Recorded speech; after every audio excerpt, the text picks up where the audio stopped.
Hello everyone, आप लोगों को स्वागत है आपके अपने YouTube channel fin Vidya for you में। पिछले वीडियो में हमने डिस्कस किया था हेल्थ इंश्योरेंस के बारे में।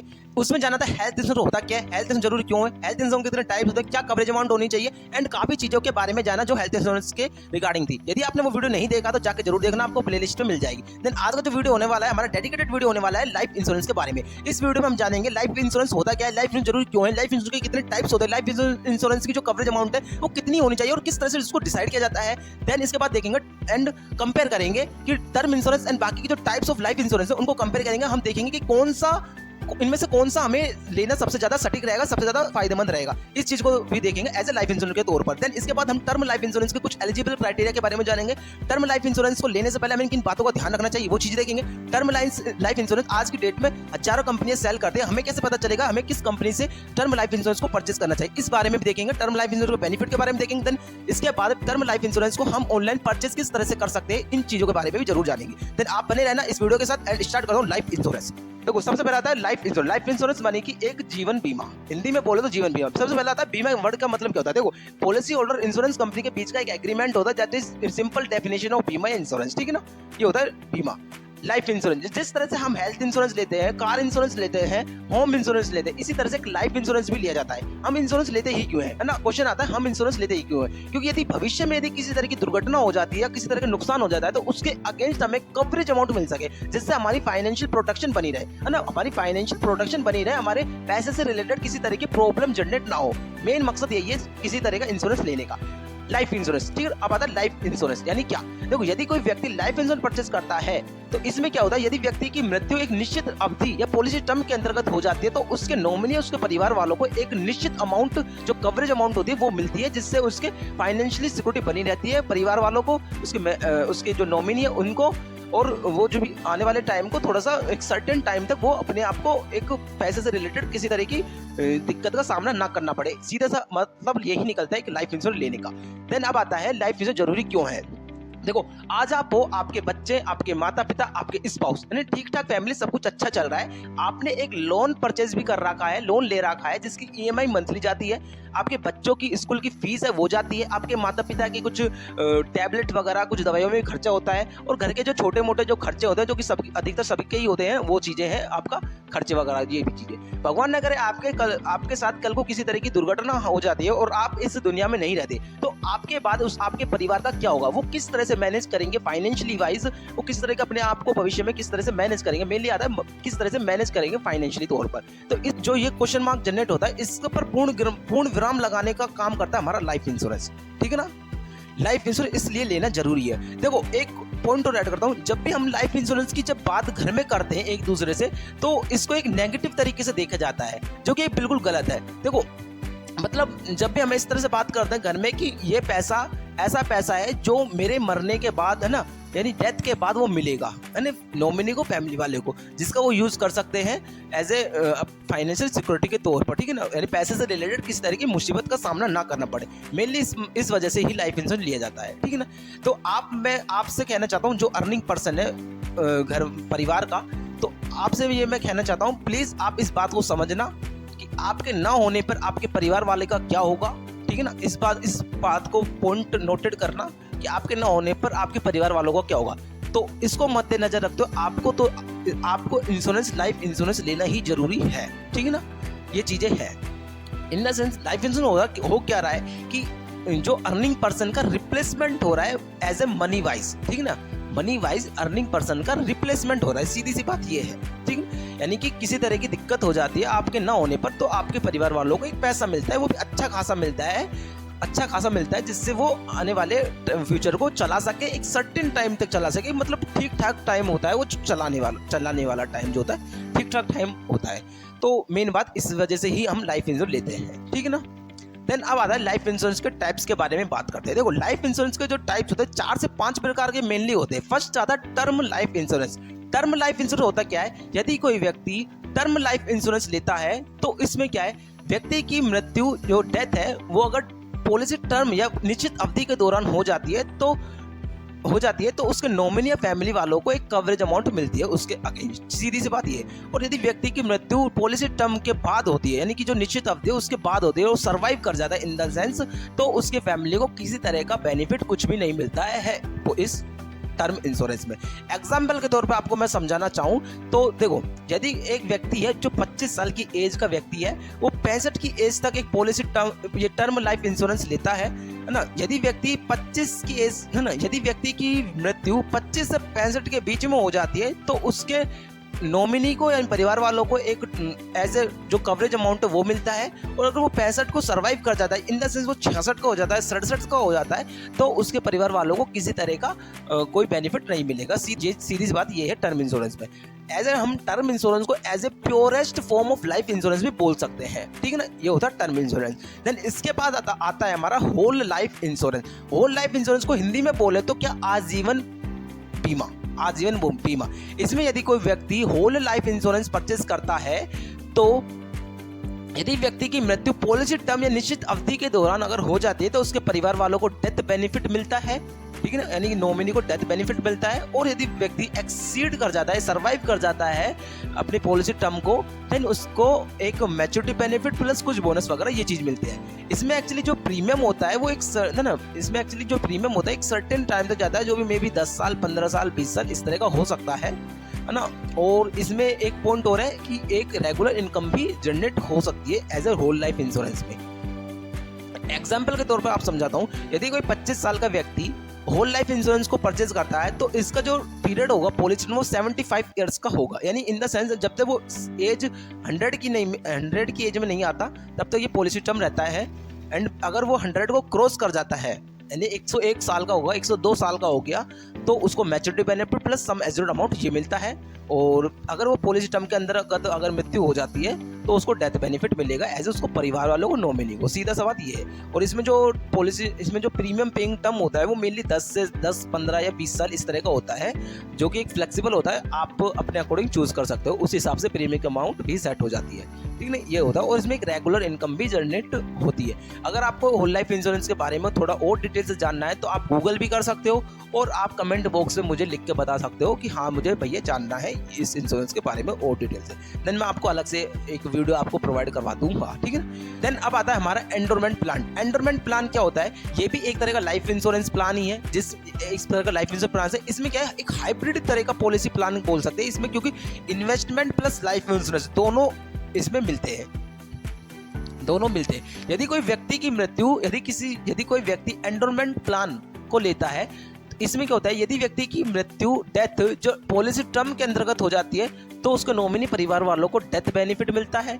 और यदि व्यक्ति है वो सरवाइव कर जाता है पॉलिसी टर्म को तो उसको मैच्योरिटी बेनिफिट प्लस सम एज्योर्ड अमाउंट वगैरह ये चीज मिलती है। सीधे से बात है, यानी कि डेथ जो पॉलिसी टर्म है उसके अंतर्गत भी मिलेगा और पॉलिसी टर्म को अगर सर्वाइव कर जाता है उसके अंतर्गत उसके बाद भी उसको पैसा कुछ ना कुछ मिलेगा ही मिलेगा। सीधी सी बात ये है एक एंडोरमेंट प्लान में, ठीक है ना। अब आता है यूलिप प्लान, जो कि आपने अक्सर जरूर सुना ही होगा, ठीक है ना। यूनिट लिंक्ड इंश्योरेंस प्लान, ठीक है ना, अगर फुल फॉर्म जाने तो यूनिट लिंक्ड इंश्योरेंस प्लान। इसमें क्या होता है, यदि कोई व्यक्ति यूलिप प्लान परचेज करता है तो इसमें पॉलिसी टर्म के दौरान अगर व्यक्ति की मृत्यु हो जाती है तो उसको उसके नॉमिनी को उसको परिवार वालों को एक जो कवरेज अमाउंट वो दिया जाता है। देन अगर व्यक्ति सरवाइव कर जाता है यानी पॉलिसी टर्म को सरवाइव कर जाता है तो उसके परिवार वालों को स्वयं को एक मैच्योरिटी बेनिफिट प्लस सम एज्योर्ड अमाउंट, मैच्योरिटी बेनिफिट या सम एज्योर्ड अमाउट प्लस कुछ वो बोनस वगैरह ये चीज मिलती है। इसमें एक्चुअली क्या होता है, अगर कोई व्यक्ति यूलिप प्लान लेता है तो जो उसका जो प्रीमियम जाता है जिस इंश्योरेंस कंपनी को देते हैं वो इंश्योरेंस कंपनी उस प्रीमियम को एज ए मार्केट पर लगाती है, इन द सेंस इक्विटी, डेब्ट या बैलेंस फंड इस तरह के फंडों में लगाती है। इसमें क्या होता है कि जो रिटर्न होता है वो मे बी फ्लक्चुएट हो सकता है, बिकॉज आपका जो पैसा जा रहा है वो एज ए मार्केट में ही जा रहा है, ठीक है ना। ये होता है हमारा यूलिप प्लान। देन अब इसके बाद आता है मनी बैक पॉलिसी। इसमें क्या होता है, यदि व्यक्ति की मृत्यु पॉलिसी टर्म के दौरान अगर हो जाती है तो उसके नॉमिनी या परिवार वालों को एक कवरेज अमाउंट दिया जाता है। और यदि व्यक्ति सरवाइव कर जाता है पॉलिसी टर्म को देन उसके परिवार वालों को एक एज ए मनी बैक, यानी कि जो भी उसने रिटर्न उस इंश्योरेंस कंपनी को दिया था एज ए जितने पॉलिसी टर्म तक, तो सारा का सारा उनको मिल जाता है। जो भी प्रीमियम जो जितने भी साल दिया था तो सारा का सारा प्रीमियम उनके परिवार स्वयं को या परिवार मतलब स्वयं को मिल जाता है, जो भी प्रीमियम उसने पे किया। इसमें होता है मनी बैक पॉलिसी में, ठीक है ना, ये चीज़ें। अब देखो जो भी मैंने प्लान्स और टाइप्स के, जो भी मैंने लाइफ इंश्योरेंस के टाइप्स के बारे में बताया, इनमें से आपको बस सबसे बुरा तो एक ही प्लान लग रहा होगा, वो भी कौन सा, टर्म लाइफ इंश्योरेंस, ठीक है ना। क्योंकि बाकी सब में क्या है, निश्चित अवधि के दौरान तो मिलेगा ही मिलेगा, सब में मिलेगा। निश्चित अवधि जो पॉलिसी टर्म है उसके दौरान तो सब में मिलेगा अगर व्यक्ति की डेथ हो जाती है। लेकिन पॉलिसी टर्म को सर्वाइव कर जाता है व्यक्ति, तो सिर्फ टर्म इंश्योरेंस छोड़कर बाकी में किसी न किसी फॉर्म में आपको, यानी नॉमिनी को, आप स्वयं को, है ना, पॉलिसी टर्म को देखो अब ये टाइप्स वगैरह जो है ना, अब ये जो भी मैंने टाइप्स बताए थे लाइफ इंश्योरेंस के, ठीक है ना, आपने ये सब सुन लिए, आपने सब ये जान ली। देन आपको एक ये तो समझ आ रहा ही होगा कि आप ये तो जरूर सोच रहे ही होंगे कि इन सब में प्लानों में एक ही आपको सबसे ज़्यादा बुरा प्लान लग रहा होगा, वो कौन सा, टर्म लाइफ इंश्योरेंस। क्योंकि देखो पॉलिसी टर्म के अंतर्गत अगर व्यक्ति की मृत्यु होती है तो सब में मिलेगा ही मिलेगा जो कवरेज अमाउंट है। लेकिन अगर पॉलिसी टर्म को सर्वाइव कर जाता है व्यक्ति, तो सिर्फ टर्म इंश्योरेंस को छोड़ के बाकी सब में कुछ ना कुछ जरूर मिलेगा किसी ना किसी फॉर्म में। सीधी सी बात ये है, इस वजह से आपको टर्म इंश्योरेंस जो कि बुरा लग रहा है ये हो सकता है। देखो अब मैं इस चीज को समझाने के लिए एक एग्जाम्पल नहीं रखता हूँ, ठीक है ना। ए कैटेगरी है जिसमें मैंने टर्म लाइफ इंश्योरेंस को रखता हूँ, बी कैटेगरी जिसमें जो भी टर्म लाइफ इंश्योरेंस के अलावा जो भी टाइप्स है ना, उनमें उनको रखता हूँ, यानी कि whole life insurance, endowment plan, ULIP plan, money back policy, इन सबको एक बी कैटेगरी में रखता हूँ, ठीक है ना। दोनों बंदे, ए में भी एक बंदा है, एक व्यक्ति है, बी में भी एक व्यक्ति है, ठीक है ना, जो कि जिसकी एज 25 है, इसमें भी 25 एज वाला व्यक्ति है, यानी ए व्यक्ति 25 एज है जिसकी, बी व्यक्ति उसकी भी 25 एज है, ठीक है ना। दोनों ही सेम कवरेज अमाउंट लेता है, 1 करोड़ का ए व्यक्ति लेता है, बी व्यक्ति जो कि 1 करोड़ का कवरेज अमाउंट लेता है, ठीक है ना, ये था। अब मुझे बताओ, ए व्यक्ति ने तो टर्म इंश्योरेंस ले रखा है, बी व्यक्ति ने टर्म इंश्योरेंस के अलावा जो मैंने प्रकार बताया उसमें से कोई ना कोई सा ले ही रखा है, ठीक है ना, बी व्यक्ति ने। अब मैं पॉलिसी टर्म को डिफाइन कर देता हूँ। ए व्यक्ति जो 25 साल का है वो 65 की एज तक ये टर्म इंश्योरेंस लेता है, बी व्यक्ति 25 साल का है वो भी 65 की एज तक अपना पॉलिसी टर्म रखता है, यानी कि 40 इयर्स पॉलिसी टर्म ए व्यक्ति का है, 40 इयर्स पॉलिसी टर्म बी व्यक्ति का है। सीधे से 40 साल इसका, 40 साल इसका पॉलिसी टर्म है, दोनों का सेम है, कवरेज अमाउंट भी सेम है, 1 करोड़ का ए व्यक्ति वाला, 1 करोड़ का बी व्यक्ति वाला, दोनों की कवरेज अमाउंट सेम है, दोनों सेम एज पर है, दोनों ने ही पॉलिसी टर्म सेम पर लिया है। अब बात आता है प्रीमियम अमाउंट पर। प्रीमियम जो मंथली आएगा वो अमाउंट कितना होगा ए व्यक्ति के लिए और बी व्यक्ति के लिए। सीधी सी बात ये समझते हैं। देखो आप थोड़ा सा आइडिया लगा सकते हो कि ए व्यक्ति का प्रीमियम कितना होगा और बी व्यक्ति का प्रीमियम कितना होगा। आप मुझे कमेंट बॉक्स में लिख सकते हो कि इतना होगा, ठीक है ना। देखो मैं ही बताता हूँ। अब मैं बात करता हूँ प्रीमियम की। प्रीमियम कितना आएगा ए में, बी में। देखो ए व्यक्ति 25 साल का है, 65 की एज तक पॉलिसी टर्म इंश्योरेंस लेता है। बी व्यक्ति 25 साल का, ये भी 65 की एज तक जो भी टाइप्स ऑफ मैंने बताए थे उसमें से एक ना एक कोई सा लेता है एज ए लाइफ इंश्योरेंस, है ना, एक्स लाइफ इंश्योरेंस लेता है, ठीक है। इनमें से कोई सा भी एक्स लाइफ इंश्योरेंस लेता है, ठीक है ना। अब इसका जो ए व्यक्ति है, इसका जो प्रीमियम आएगा वो लगभग 700 से 1300 1400 के आसपास मंथली प्रीमियम आएगा। फर्स्ट बात तो ये। दूसरे जो बी व्यक्ति है उसका जो प्रीमियम आएगा वो 7000 से लेके 12-13 हजार तक उसका प्रीमियम आएगा मंथली वाइज में बात कर रहा हूँ, ठीक है ना। सबसे बड़ा तो डिफरेंस यही आएगा प्रीमियम का। 700 से 1200-1300 का प्रीमियम ए व्यक्ति का आएगा मंथली, और बी व्यक्ति का 7000 से 12,000-13,000 तक का मंथली प्रीमियम आएगा। सबसे बड़ा तो ये डिफरेंस हो गया एक जो होगा, ठीक है। इसको ए वाले व्यक्ति को भी 1 CR का कवर मिल रहा है, बी वाले व्यक्ति को भी इसी प्रीमियम अमाउंट पर 1 CR का कवर मिल रहा है, ठीक है ना, जो कि मैंने आपको अमाउंट बता दिया। बात करते हैं ए वाला व्यक्ति। अगर ए वाले व्यक्ति पॉलिसी टर्म के अंतर्गत उसकी डेथ हो जाती है तो उसके नॉमिनी, उसके परिवार वालों को जो भी डेथ अमाउंट नॉमिनी, उसके परिवार वालों को कवरेज अमाउंट है वो सारा जो 1 CR है वो सारा का सारा मिल जाएगा टैक्स फ्री, ठीक है ना।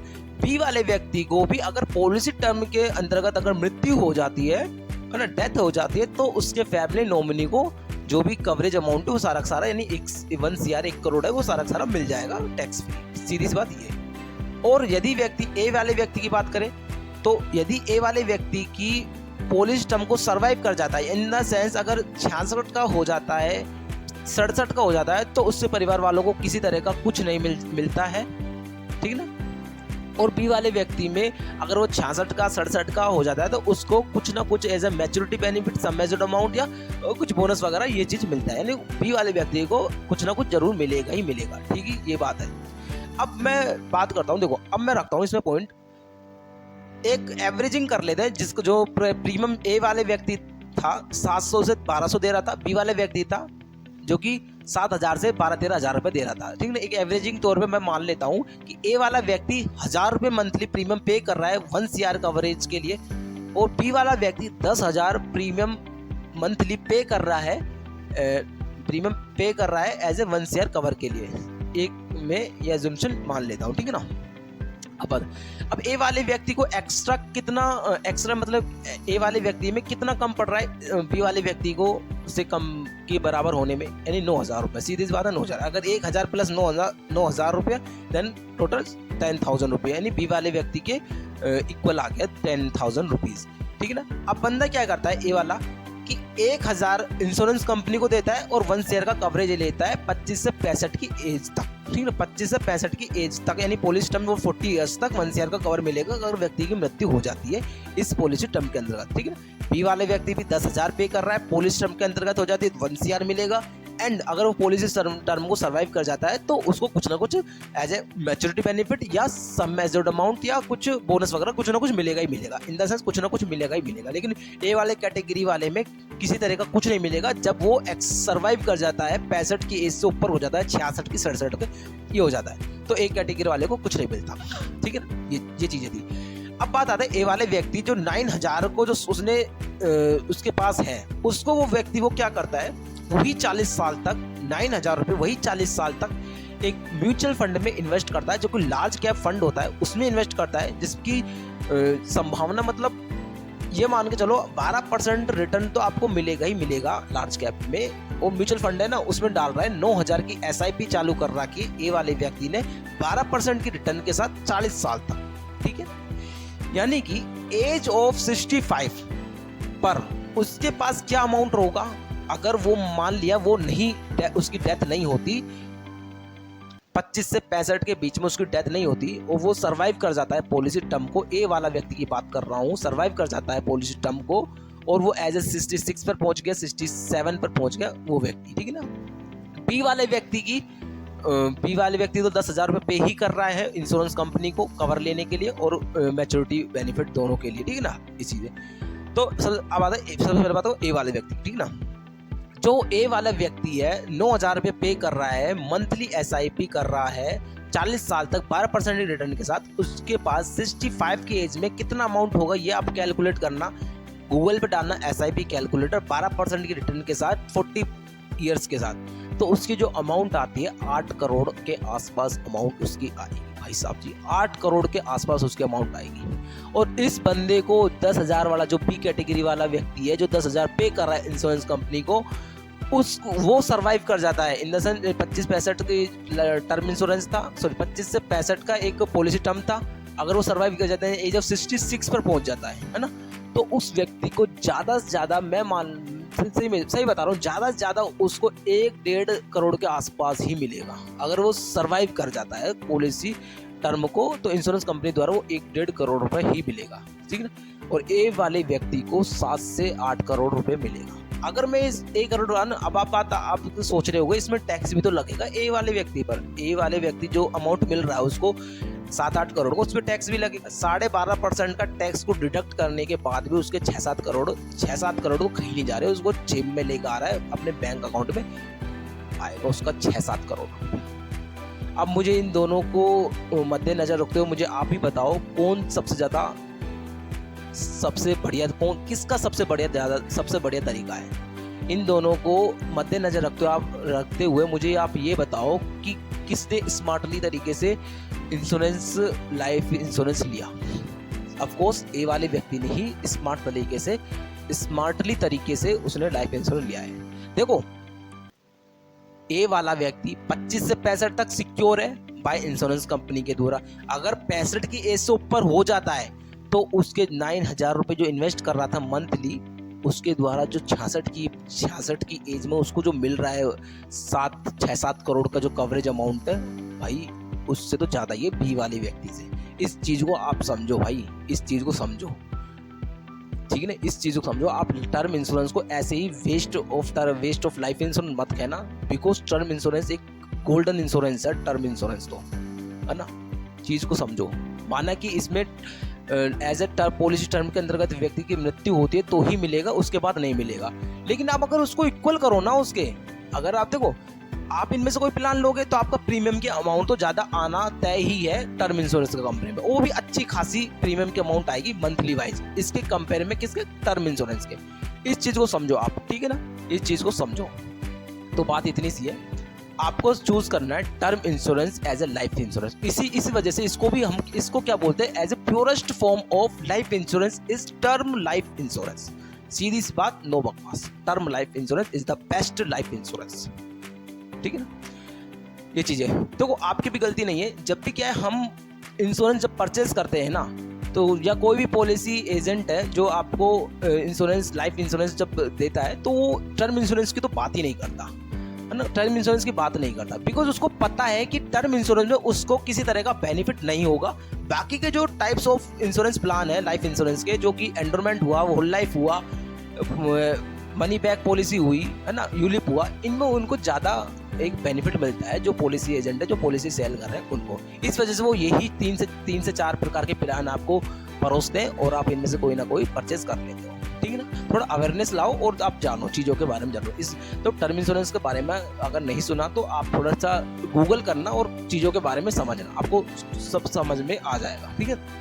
ये तो हो गया हमारे कंपैरिजन की बात। तो कंपैरिजन को करने के बाद आपको ये तो समझ आ गया होगा कि हमें लेना कौन सा टर्म लाइफ इंश्योरेंस, बिकॉज ये सबसे ज़्यादा बेस्ट लाइफ इंश्योरेंस है। देन आप बात करते हैं टर्म लाइफ इंश्योरेंस के कुछ एलिजिबल क्राइटेरिया होता है, उसको कैसे पता करें। देखो, टर्म लाइफ इंश्योरेंस के जो एलिजिबल क्राइटेरिया होता है वो क्या होता है कि यदि, देखो इसमें क्या होता है, यदि कोई व्यक्ति का कोई बिजनेसमैन वाला व्यक्ति है, ठीक है ना, टर्म लाइफ इंश्योरेंस कोई बिजनेसमैन वाला व्यक्ति है, तो उस केस में क्या है कि जिस कंपनी से वो टर्म लाइफ इंश्योरेंस ले रहा है, तो वो कंपनी आपका ITR मांगती है। सीधी सी बात है, ITR मांगती है, इनकम टैक्स रिटर्न, जो कि मिनिमम 3 साल का होना चाहिए, जिससे प्रूफ करती है कि आप एक अर्निंग पर्सन हो और आपका एक इनकम जनरेट करते हो, ठीक है।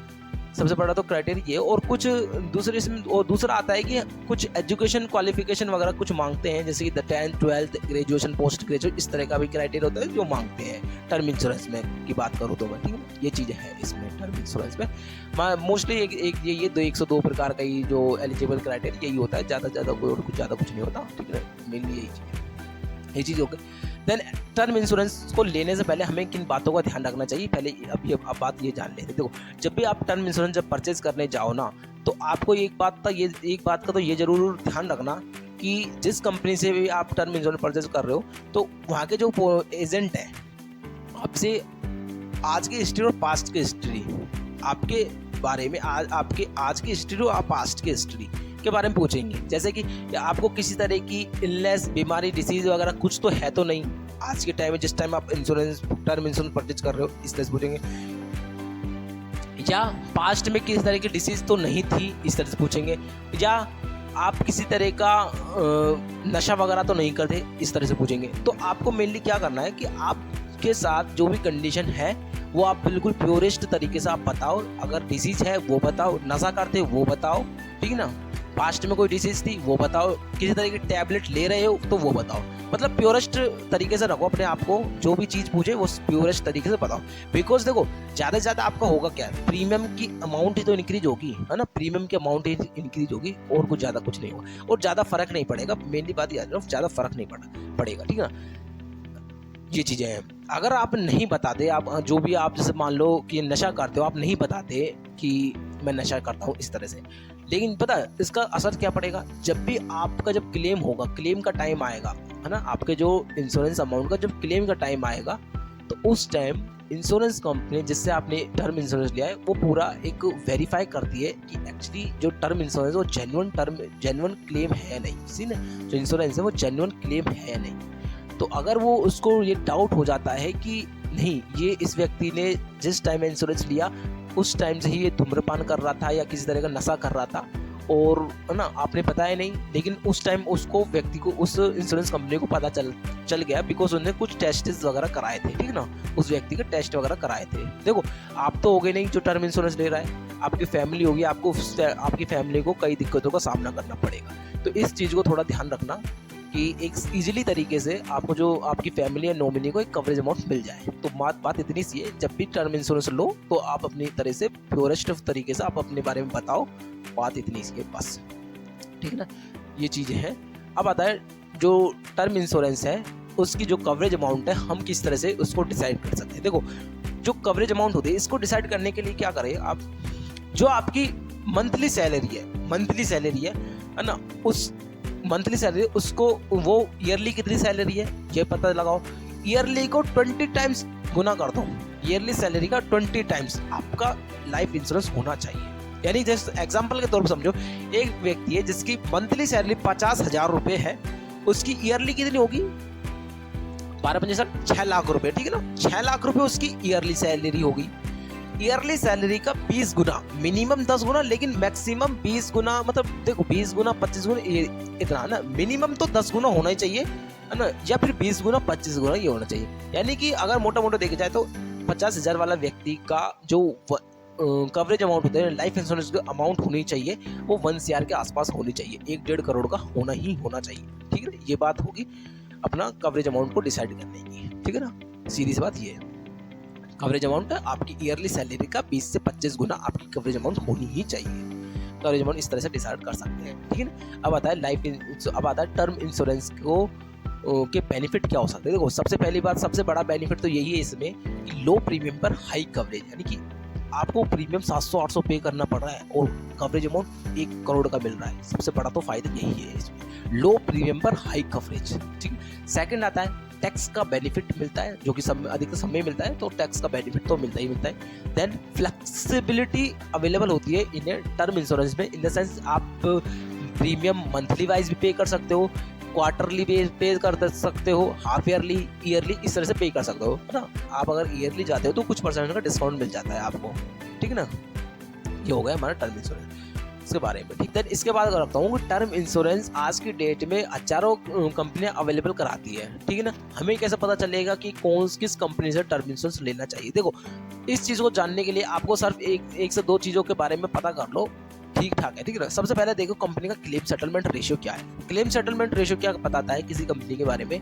सपोज एक कंपनी है जिसके पास 100 क्लेम आए, ठीक है, 100 क्लेम रिसीव हुए, जिसमें से उसने 99 क्लेम पास कर दिए, तो इन द सेंस उसका 99% उसका क्लेम सेटलमेंट रेशियो है, जो कि बहुत अच्छा नंबर है, ठीक ठाक नंबर है, बहुत बढ़िया नंबर है, ठीक है। पर ये बात और जरूर ध्यान रखना, क्लेम सेटलमेंट रेशियो तो हमें उस कंपनी का सब कुछ पता नहीं चलता, बस यही तो बता रहा है कि 100 क्लेम रिसीव हुए थे और कितने क्लेम पास कर दिया, ठीक है ना। 100 क्लेम रिसीव हुए थे जिसमें से 99 क्लेम पास कर दिए, सीधा ये पता चल रहा है कि नंबर ऑफ क्लेम पता चल रहा है, number of claim received, number of claim pass, ये पता चल रहा है। इसके बाद ये पता करना, इसके जस्ट बाद आपको ये पता जरूर करना है amount settlement ratio. Amount settlement ratio क्या है, किसी कंपनी के पास 100 करोड़ के क्लेम रिसीव हुए, उसमें से 99 करोड़ के क्लेम को पास कर दिया, ठीक ना, यानी कि उसका परसेंटेज कितना होगा 99%, उसने उसका अमाउंट सेटलमेंट रेशियो है, that is very good number, ठीक है, बहुत बढ़िया नंबर है।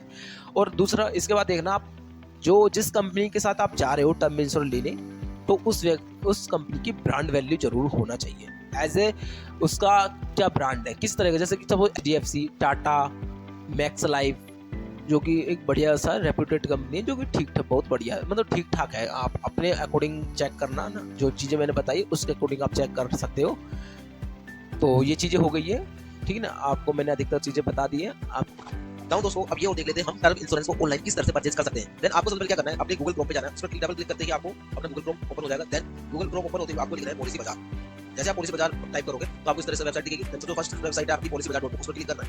देन जैसे आप क्लिक करोगे तो आपके सामने कुछ तरह का इंटरफेस आएगा, ठीक है ना। तो इसमें आपको करना है कि टर्म इंश्योरेंस दिख रहा है, वो बाकी सब तरह के इंश्योरेंस अवेलेबल होते हैं, जैसे पॉलिसी बाजार की तरह क्लिक करना टर्म इंश्योरेंस पे। जैसे आप टर्म इंश्योरेंस पे क्लिक करोगे, देन आपकी कुछ डिटेल्स मांगेगा, आपका नाम, आपकी डेट ऑफ बर्थ, आपके फोन नंबर वगैरह, ठीक है। तो देन आपकी प्रोफाइल के अनुसार वो प्लान्स अवेलेबल हो जाएंगे, ठीक है ना। जैसे आप ये प्लान्स पे क्लिक करोगे तो ये प्लान्स जो आपकी प्रोफाइल के अकॉर्डिंग दिखाई जाएगी, ठीक है ना। ये प्लान्स अभी ओपन हो रहे हैं, देखो, तो ये प्लान्स आपके सामने आएंगे, तो प्रोफाइल के अनुसार ये प्लान्स अवेलेबल है। देखो इसमें क्या है, हाँ, एक बात और बताना भूल गया था उस वीडियो में, यदि आपके पास आईटीआर नहीं है तो विदाउट इनकम प्रूफ, है ना, जो जिनके आईटीआर जिनके पास आईटीआर नहीं होती तो उनके लिए भी अवेलेबल है कुछ ऐसी कंपनी जो प्रोवाइड कराती है विदाउट आईटीआर, तो वो भी देख सकते हैं जिसमें इनकम प्रूफ नॉट रिक्वायर्ड, ठीक है। इसमें सब चीजें इनकम प्रूफ नॉट रिक्वायर्ड, इस तरह से ये 3 से 4 प्रकार के प्लान, कई वैसे कई प्लान है ना, तो आप देख लेना, ठीक है। जो प्रीमियम की बात करें देखो, मंथली प्रीमियम कितना है, 1193, 872, 1328, ये उनके प्लान है, ठीक है ना। 1303 वगैरह एचडीएफसी लाइफ के जो क्लिक टू प्रोडक्ट का नाम से जाना जाता है, मतलब उनका कंपनी 65 की इसका 99% क्लेम सेटलमेंट, ठीक है। अगर आपको कोई भी चीज समझ नहीं आती तो आपको यहाँ पर जाना, अगर आपको कोई भी चीज समझ नहीं आता आपको टॉक टू एक्सपर्ट इस पे क्लिक करना है। जैसे आप क्लिक कर दोगे 5 से 5 मिनट के आसपास ही पुलिस बाजार के एग्जीक्यूटिव का फोन आपके पास आ जाएगा, जो नंबर से आपने रजिस्टर किया है, देन आपका जो भी डाउट है वो आप चीजें पूछ सकते हो एंड आप प्रोसीड कर सकते हो आगे, ठीक है ना। इसमें देखो फिल्टर्स वगैरह पे लगाना मत करो, उनका 65 केस तक मंथली प्रीमियम जाएगा।